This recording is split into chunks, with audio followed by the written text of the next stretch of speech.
everyone, and welcome to another high-elo game of Age of Empires. Today, capitalism is introduced to stone miners and lumberjacks alike as the Viper, playing as the Poles in blue, gets ready to take on Quảng Trị or Quảng Trị, playing as the Vietnamese in green. Now all the players heard their herdables explore their immediate surroundings and try to get their butts up to Feudal Age ASAP. Not a bad time for us to take a look at the Civ matchup that we are going to be watching today. Now, the Poles are a civilization that does focus on its cavalry. Not only do the Poles pay half the food cost for the Bloodlines tech, their scout line upgrades are also 50% cheaper in terms of food cost, and if you decide to make use of those scout line units, they do come with a small attack bonus against archers, can be upgraded to do trample damage, which is fantastic news in the late stage of the game, since Poles are one of the only two civs in the game to have their hussars replaced with winged hussars, which are already tankier and stronger than normal hussars, and come with a pretty darn good attack bonus against gunpowder units, and an even bigger, if you can imagine it, attack bonus against monks. Now, if you're in the mood, ignore this guy. For something a little bit heavier, you want to skip the dessert, the dessert. No one wants to skip the dessert. If you want to skip the appetizer, go straight for the main course. Well, if you want to focus, like I said, on heavier stuff, Pole Knights, their Cavaliers, can be upgraded to cost a lot less gold, and I mean a lot less gold, from 75 to 30, which makes it very easy to spam these heavy units in the Castle Age. Now, to back up their cavalry units, the Poles can field a unique unit, the Obuch. This is a tanky, well-armored infantry unit whose attack actually reduces both the melee and pierce armor of its enemy by 1 with each swipe of its oversized warhammer. Now, to support the production of their cavalry units, Pole stone miners do generate gold whenever they work the quarry. Every time you mine 3 stone, you get 1 gold for free. Their farmers have access to a unique structure called the Folwark, which we'll go over in a second, because there's a reason the Viper built the house right there. The way the Folwark works is basically replaces the mill, and any farm seated in its radius, 8% of the value of that farm automatically gets added to your bankroll, and then you only have to till the remaining 92%. And by the way, like an Airbnb, like a bed and breakfast, the Folwark does provide 5 population space. And I'm assuming we're going to see one right here. So take a look. You click it, an aura pops up. Any farm seated here, like I said, 8% gets added immediately to your bankroll, and then 92% you have to till. And last but not least, Pole villagers themselves are harder to raid, because starting in the Feudal Age, like the Viking Berserker, like the Georgian Cavalryman, they do regenerate HP. Now let's take a look to the south of the map, where we've got the Vietnamese, played by Quảng Trị, an archer civilization that has access to 2 pretty darn cool, unique archer units.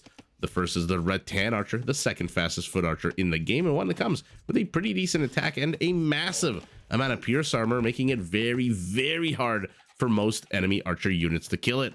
Now, second is their Imperial Skirmisher, a better armored version of the already super cool and super prevalent Elite Skirmisher. This one comes with an even higher attack bonus against both foot archers and cavalry archers.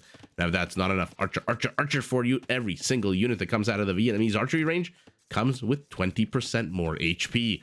And to support those range units on the field of battle, Vietnamese battle elephants get real chunky with it. They can be upgraded to get 100 extra HP, capping out at a massive 420, and the Vietnamese get conscription for free, which means if we're lucky enough to see this game go into Imperial, the second our green Vietnamese hits the Imperial Age, all of their military starts getting pumped out a little bit. Well, not a little bit, but a lot of it quicker. Now, to afford the cost of training the ranged units and those super chunky battle elephants, all economic upgrades cost absolutely no wood and are researched twice as fast as normal, and their lumberjacks, like I said, can be introduced to the wonders of capitalism by upgrading them so that they generate gold while they cut down trees. And who does not want to get paid for jacking their wood? Get your mind out of the gutter. I mean, this wood. What are we working with here today? Palm trees? Yeah, palm trees. Now, last, but you knew I had to say it. Last but not least, unlike other civilizations that have features designed to protect their settlements, protect their villages, protect their civ from being attacked, the Vietnamese actually have the exact opposite, a feature that helps them attack more efficiently. Let's take a look at our green Vietnamese line of sight. Do you notice something on the minimap? They start every game knowing exactly where their opponent is. Now, I unfortunately have already clicked at the 8-minute mark at the line of sight, and Quảng Trị has already explored and seen where the Viper is. But even if his scout was back here pushing deer or whatever, doing whatever the hell scouts do in the early stages of the game, he still would have seen this town center floating out in the ether. Super cool feature of the Vietnamese, and a very powerful one on open maps like this, especially since there's been a nice little debate going on in the Age of Empires Twitter world. If you're not on Twitter, well, I mean, who isn't on Twitter? I should say X. I'm too old to call it X. I'm just going to call it Twitter. Pretty much everybody's on Twitter these days, but if you're not on Age of Empires Twitter, Margugu posted something that I very much agree with and said that players generally that spawn in a corner of the map, and speaking about the corner map, what the hell is the Viper doing all the way up here? Are we going to see a dock? All right, we're definitely seeing some action. Lion attacking villagers, Scout attacking scouts, Zebra doesn't know what the hell to do. But Margugu basically said if you spawn in the corner of the map, game derped out a little bit there, you are a lot more advantaged. Oh, well, there you go. Viper gets the first kill. Then if you spawn on the side part of the map, because you can wall in a lot more space and a lot more resources, that is something that I wrote, agree 100%. I tweet replied, and then Harris said absolutely wrong and gave his opinion. And I'm assuming since then there's been a bunch of different opinions, although it's pretty much a yes or a no, or like everybody in Age of Empires seems to be a lawyer, the answer is always it depends. But I do think players that spawn in the corner of the map at least have usually access to more space and more resources than those who spawn along the middle edges of the map. In any event, that's like a little debate that's going on. Usually it's Reddit where the debates happen, but yeah, like I said, if you're not on Age of Empires Twitter, get the hell over there. It's a fun community, and let's take a look at the map. Gonna click the fork again because who the hell doesn't love to see an aura? And by the way, did our Vietnamese happen to see that there was a villager here in a dock? Absolutely not. Okay, couple of more kills. Viper takes the kill lead, 2-1, and he shoos away this Vietnamese scout. Nothing particularly special about the Vietnamese scout. And so our pole already with the light cav already with the fishing ships. He's gonna get some box turtles. Unfortunately, the lake is pretty small. So even with the box turtles gone, not too sure how many fishing ships the Viper is going to be able to fit in there. And as this chase continues, will Quảng Trị stop to fight? I mean, pretty much a death sentence if he does. I do want to take a look at the bases because I've been seeing on the minimap, our Vietnamese is already pretty much walled in at this moment. Oh, okay, now he's definitely going to have to take a fight. If not a fight, then a few pokes to the horse's ass. And one more. Where's the other blue scout? There was a blue scout here a second ago. Come on, turn around. Turn around. All right, the chase continues. Quảng Trị has to be careful every time he changes direction. Just a slow little millimeter of space closes and closes and closes. This is like watching a horse race, except at the end, one of the horses dies. And yeah, the Vietnamese unfortunately did change direction a few too many times, playing a few too many fun games, effing around a little bit too much and finding out. Primary gold, nice and secure to the back. Stone left outside the settlement, as is his secondary and tertiary gold.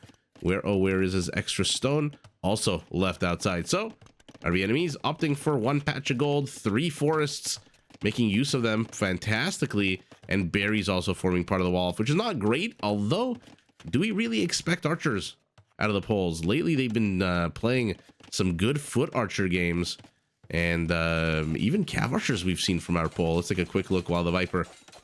Which villagers being sent to deal with this? Oh, that one poor spearman. Let's see if he can get any damage done before the cavalry turn around on him and kill him. Viper takes a 4-1 kill lead. Let's see his base. Primary gold off to the side. Oh my god, it's going to be 5-1 in a second if this... What the hell is this random Vietnamese spearman doing here? Stone, like for our Vietnamese in the forward position. Extra gold and stone to the back. And then extra gold to the front. So the Viper's resources a lot better placed, but his forest's not very helpful in terms of a wall off. And of course, it's the Viper, so you have to wall in your opponent's slower moving units and then attack them with a villager with Loom, who regenerates, as we see here at the bottom left of our screen, 10 whole HP per minute, which for a villager is pretty darn good. Okay, well, 5-1 kill count. Viper's ahead in 6, now 5 villagers. He's also ahead, well, I should say villagers and fishing ships. I should say economic units. Villagers, they're pretty much identical. 34 for our Vietnamese, 35 for our pole, but never discount the fishing traps, which are already up. And yeah, I can't imagine he's going to train more than 4 or 5. There's literally one more tile of space here for a fishing ship. Although if he wants to get a little bit creative, I guess he can go along the edges here and add 1, 2, maybe a third one, or maybe even a 4th one over here, and leave this one tile empty. Although that just means the fishing ships have a little bit more, you know, yeah, there we go. They have to traverse this little lake a little bit longer to drop off their seafood. Although we'll see at the end of the day, he's training another one, and he's going up to castle. I love that we're seeing more and more docks on Arabia. What I don't love is a random pack of spearmen slowly moving forward. You're not exactly Lithuanian with the faster movement speed. Trying to catch out what? I'm not too sure. But to be fair, the Viper hasn't really walled in his base, and 4 spearmen, if they can, one of them can block this villager, and it looks like this guy on the left is, that's his job entirely, is to block this one villager. Not too sure if the Viper has anything here that can engage into 4 spearmen, as he sends yet another scout out into the map. And Quảng Trị is just 30 seconds behind his opponent. Both players not terrible TC idle time. Is he fully walled in? He's not even taking his berries in any kind of real earnest fashion. And it is foot archers. Remember, instead of the usual 30 HP, these guys come with 20% more, so 36. Viper also doubling down on melee cavalry here. Nobody's got any stone to speak of, or villagers on stone to speak of. And let's see, this is gonna go real bad for the Viper. Why the hell is he taking this battle? I don't think Quảng Trị even needs to micro his archers. This is gonna go real bad for our blue pole. What the hell? Why did he just... What? I mean, he just threw away, I think, 10 scouts. 800 food down the toilet. What the hell was the point of that? Not too sure what the hell happened there. Maybe the Viper lost control of his mouse. This is also, by the way, actually, it's on a hill. I was going to say not walled in, but... Oh, Age of Empires with your graphics. So hard to tell sometimes whether something is walled in. I'm assuming the Viper dragged a palisade across this and saw that it was walled off. Otherwise, I can't imagine he would leave an opening here. Although, really, this does look like there's an opening. And now we're going knights for blue. Light cavalry upgrade as well, and we're going crossbow, bodkin, and the good old bow saw archer play for our Vietnamese. So the Vietnamese playing to his strength, the Pole playing to his strength.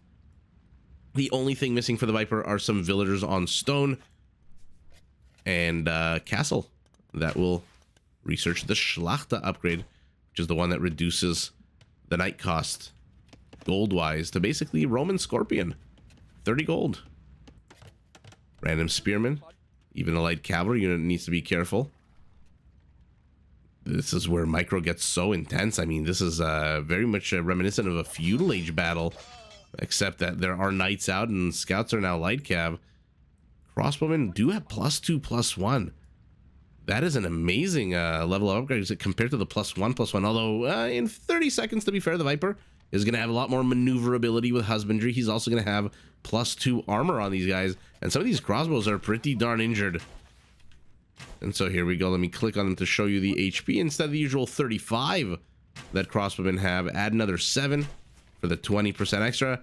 And what the hell is Quảng Trị doing? Why are you shoving yourself into a death nook? I mean, you're going to kill maybe 1 or 2. At most, 3 scouts. You're firing on the ones that are moving without ballistics. The Viper, fantastic move here. Quảng Trị falling for it. And yeah, I see a single scout line unit. I see a single light cap for all of those. So, terrible engagement for the Viper. Terrible engagement for Quảng Trị. Okay. So the battle of terrible engagements, but does he give a rat's ass? Because right now, the extra HP from 50 to 60 cavalry archers are out, and they're going to have husbandry real soon. What they do need is a bit more food for the Bloodlines upgrade. Unfortunately, unlike the Poles, they don't pay half price. They got to pay the full 150. Isn't it funny how the Poles just randomly get a buff? All of a sudden, it's not enough that they have winged hussars with trample damage. Now they have the upgrade costs to get the winged hussars made even cheaper. Oh, and here we go. Green on blue side of the map, blue on green side of the map, although it looks like the Viper is returning home. A lot of times you see this happen in pro player games where it seems like they're very comfortable microing on both sides of the map, but then the second they get attacked into, their expeditionary force just returns home. And I guess it has more to do with the composition of the enemy army. Cav archers, I mean, this base is not closed at all.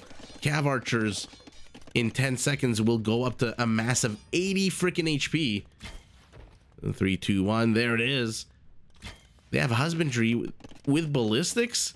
These are all dead villagers. There's no two ways about it. And so the Viper has no choice, which is why it's so funny to me in pro games that the pro players make such an emphasis on going to the other side of the map, and then they just retreat home.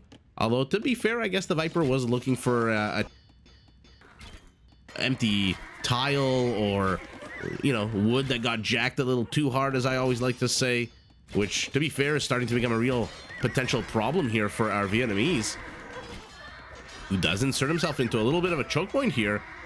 But light cavalry do come with 2 base pierce armor, so 4 armor total against your 8 attack, and there is no high ground here. I'm not too sure Quảng Trị can take this fight, although now that the palisade is down, well, I mean, he was doing good damage before the palisade gate went down, but now that it's down, I'm not too sure. I don't think the Viper, did he really need to retreat here? 11 cav archers? Yeah, he does. This is where highlighting the units and looking at their HP becomes absolutely the most important thing you can do, because it looks like the Viper had 6 units there, but in reality, he probably had closer to 4 when it comes to actually effective units. Our Vietnamese jacking wood to the back. Gonna jack some gold and wood to the side. The Viper sticking on one town center, which is odd because both players have the exact same army count.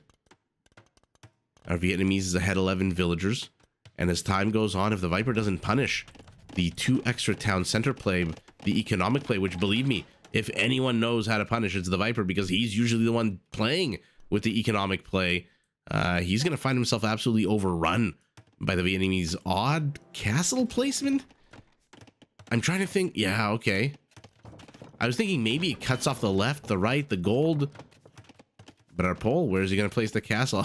I was going to say, what the hell is it doing up here? But that is, in fact, a stable. And our Vietnamese susses it out immediately. Might want to invest in some more armor upgrades for these cav archers. The castle is up. It lames the primary stone. As we saw, there's extra stone here off to the right. But we'll see whether our Vietnamese decides to go for stone, or is he going to go for some villager snipes. He is playing a dangerous game right now, is Quảng Trị. He is so lucky there's a 1-tile choke point, but this is still not going to be that great for him, I don't think. He is still trading out cavalry archers. The Vietnamese don't get discounts on these units against food only, although not including the knight. And speaking of the knight, Schlachter privileges is getting researched. No wonder our Pole was plopping down not 1 now, but 2 stables. And he kills them all. I thought that was going to go a lot worse. What's the attack speed on light cab? I thought 1 point. Oh, no, pardon me. I always confuse in early Castle Age the attack speed of a knight and a light cab. It's the knight attacks at a 1.8, I think. We'll find out soon enough now that Schlachter is researched. But I believe the cav archers here also attack on a 1.8. Trying to get the villager. Villager fights back, trying to keep the scout here so that the TC can get it, and it does get it. Oh my god! 2 HP survives. Viper trying to bust his way in here as well. 14 knights being trained at a time from 7 stables. And I think it is a 1.8, right? Yeah, 1.8. So maybe the slower attack of the light cav again. I, for some reason, thought that the Viper would do a lot better here in this choke point battle, but it looks like he has busted into the first layer of defense.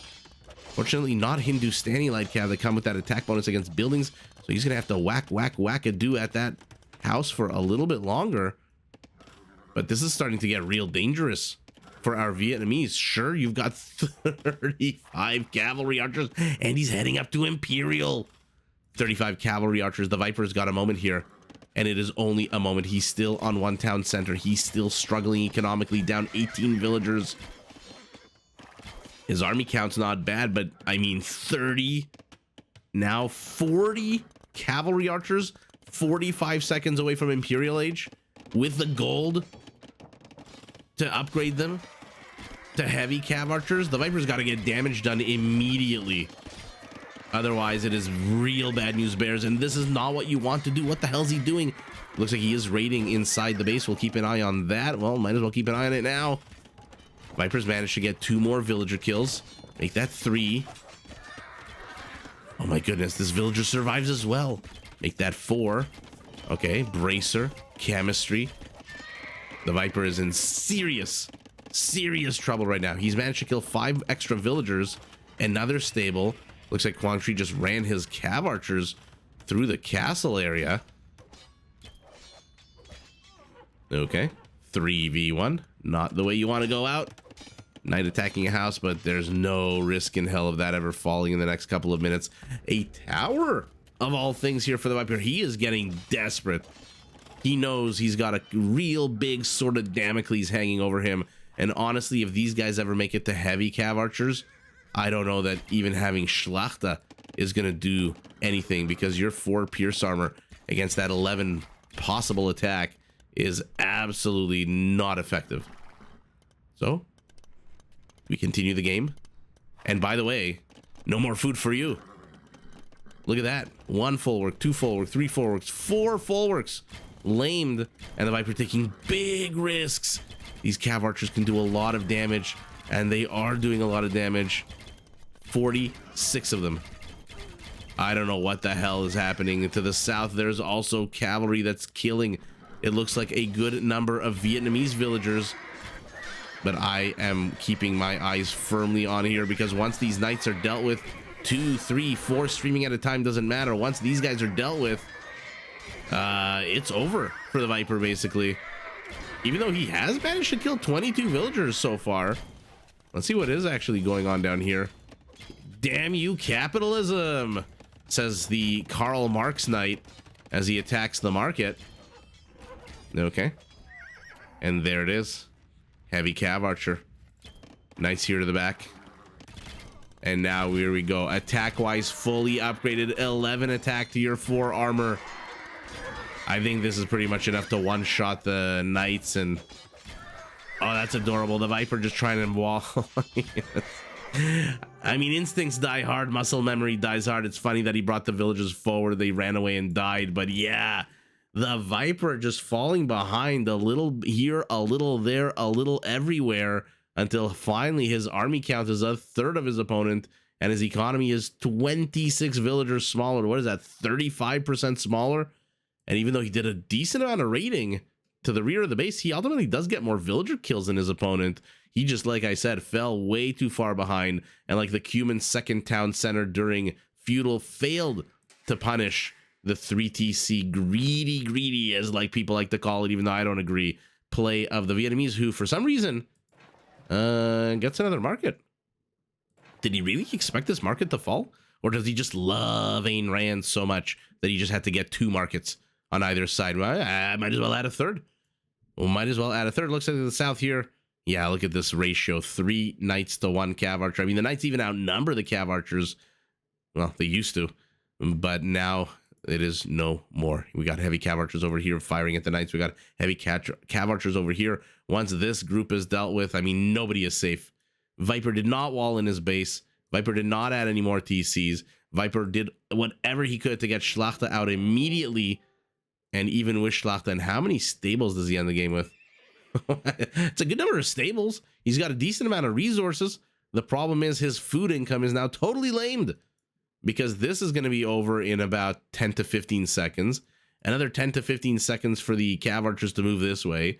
And then all of a sudden, all these villagers have to run away, and no more food for you. You can have all the gold in the world. You still don't have enough to go up to Imperial.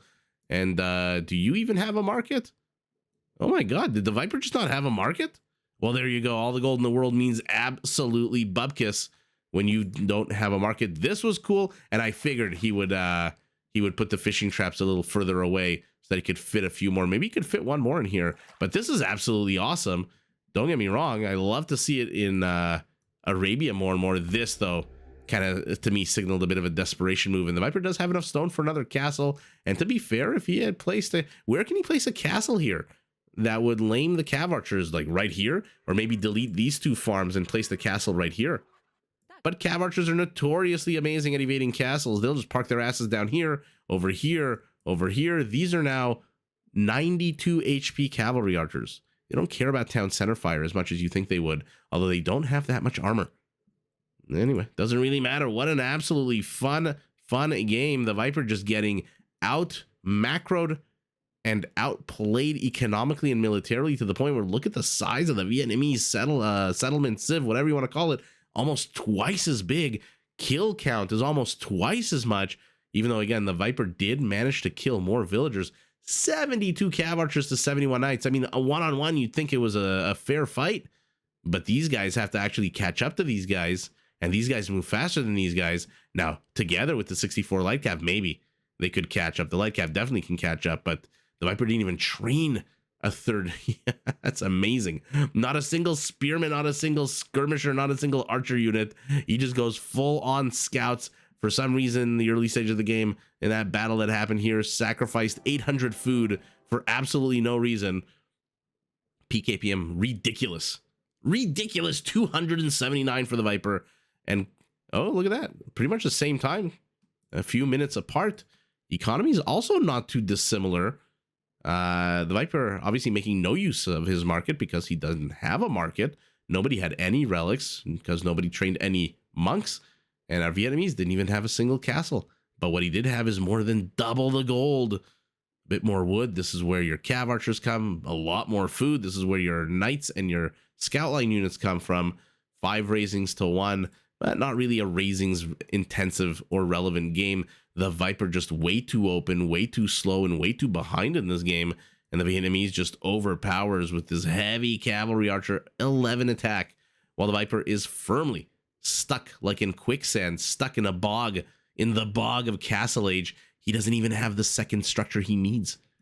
Although he does have a castle.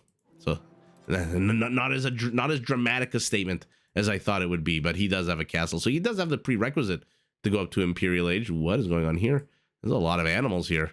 But what he doesn't have is the resources, the time, or the ability to, especially with just one town center. How lame does your economy for more than 3 minutes as you go up to Imperial if you just have one town center? Or do you stick with Castle Age and just pump out, I'm assuming, light cavalry or knights? Remember, Schlachter privileges, as awesome as it is, doesn't change the food cost, the 60 food of the Nightline units. So you're either paying 80 food or 60 food for your units. And with this so exposed, I don't know that you're necessarily going to be able to get that much food anymore. And Quảng Trị, like I said, faster uptime, faster army production. 3 TCs did not go punished by the Viper. And I wonder if it all stems from that one battle. If he could have gone in with 10 extra light cav, he could have shoot away these cav archers maybe a little bit better. But doesn't really matter. What's an extra unit between friends? The Viper taps out way too far behind, dealing with way too powerful a unit, which ends the game in the most cool pose possible, firing their arrows at the Knights of the Poles. It is Quảng Trị, our Vietnamese in green, who takes the W, but GG to both players. Did you enjoy this video? Check out these other clips and make sure to subscribe and enable notifications so that you're notified of my latest uploads.